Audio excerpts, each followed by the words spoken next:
Hey, I'm Jeff. And I'm Phil, and we're the Cocktail Dudes. Welcome to Cocktail College. Today we're talking about the old-fashioned. That's a 101 level course, right? Right. This is actually our first in a series of Cocktail College videos where we're just taking one cocktail or a little bit of cocktail history and kind of just talking about that. Right. Not the usual, here's how you make it, although you can look up the recipe in the video and watch how to make it. Yeah, we have a separate recipe video. But this college course is fantastic because we're not charging you any tuition whatsoever. Right? Free to all. Of course, you're not getting the diploma. No, there won't be any graduation. Though we do encourage people to put it on their resume, right? Yeah. People pad their resume with all sorts of stuff. I don't think this will get you a job, though. I don't know. Maybe. But the old-fashioned cocktail, which is what we're talking about today, is actually the first cocktail, right? It is. The first written documentation of the word cocktail in the U.S. came in May 1806, right? In a Hudson, New Jersey newspaper called The Balance and Columbia Repository. A name so stupid that they're no longer in business, long since, I'm sure. I can't imagine their circulation was very good. Yeah. They must have had not very good content because they want you stuck at that masthead thinking, what the heck does this mean? Right. But it was the editor's response to someone who had written in and said, what is a cocktail? And the answer that he gave, he says, a cocktail is a mix of spirit, sugar, water, and bitters.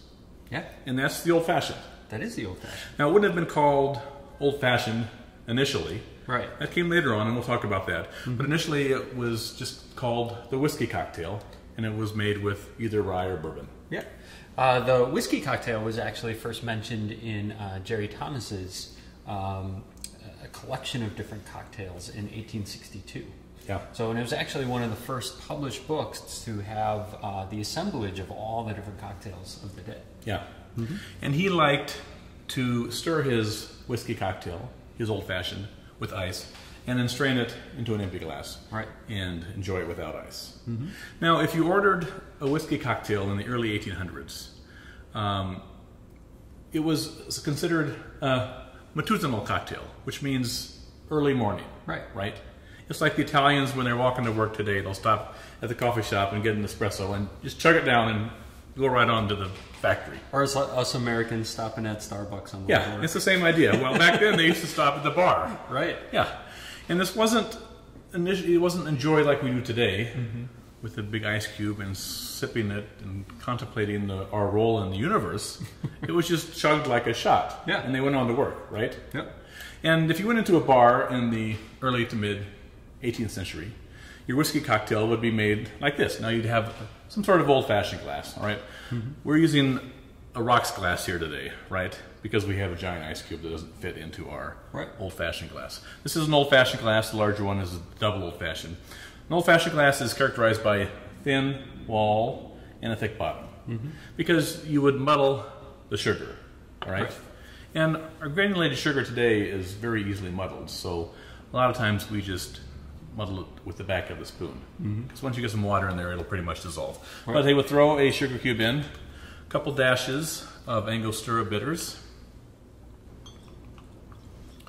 to soak up in the sugar cube, just a dash of water, like a bar spoon full of water, and then the bartender would just muddle that for you. He'd stick a spoon in there, an old-fashioned spoon, set the glass in front of you, along with a bottle of bourbon or rye. Right? That's what bottle service used to mean. Nowadays it means, here's a bottle of $25 vodka, can I have $200 for it? Right? Exactly.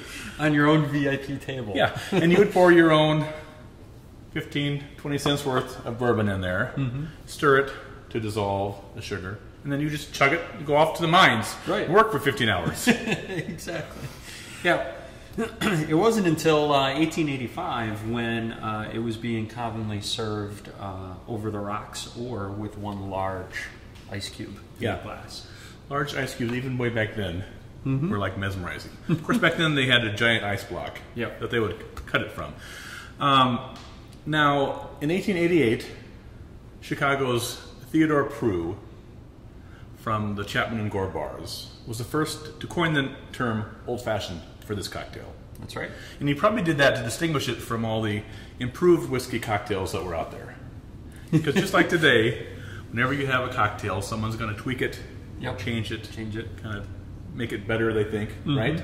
Aren't we guilty of that? Oh yeah, well everyone is. I mean, that's what creativity is all about. Exactly. Otherwise, we still would just be drinking this thing. So they would change up the base spirit by, instead of using bourbon or rye, they'd use gin or brandy or sherry. All right. That's when they started adding fruit, usually first as a garnish: orange, lemon, cherry, pineapple. They switched out, some folks, the granulated sugar. They would add a simple syrup or a gum syrup. Right. Or they would add an additional spirit altogether, like absinthe. That led us to the Sazerac cocktail. Right. Or maraschino liqueur, things like that. Right. Yeah. And by the time Prohibition came around, obviously drinking was illegal, and so there was all of these lower quality liquors that were out there. So fruit took a much larger role because you had to mask the terrible taste of these liquors. Yeah. And so they were putting a lot more fruit in there with it. They also had to make these cocktails very quick. Right. So they started using a lot more of the gum syrups and the simple syrups rather than the sugar cube. Yeah. And of course, the bottle service went away. Yeah. And they didn't put the spoons in there because those went away too. People would just take them and Yeah. put them in their pocket. Well, that was the Depression era. So Right. yeah, of course, using a simple syrup, you didn't have to dissolve sugar, but Right. yeah, I'm sure that I would stick it in my pocket if I had my spoon at a bar. Exactly. So then by 1935, by the mid-30s, there was fruit all over a cocktail. People were adding seltzer water and all sorts of crazy stuff like that. And by the 1970s, they're even muddling that fruit in there, and that became kind of the cocktail that we grew up with today.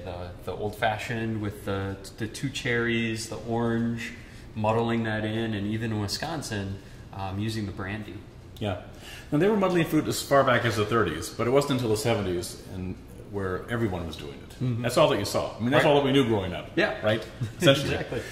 And we drink so many brandy old fashions here in Wisconsin that, for crying out loud, we should have that on our state quarter as opposed to the cow.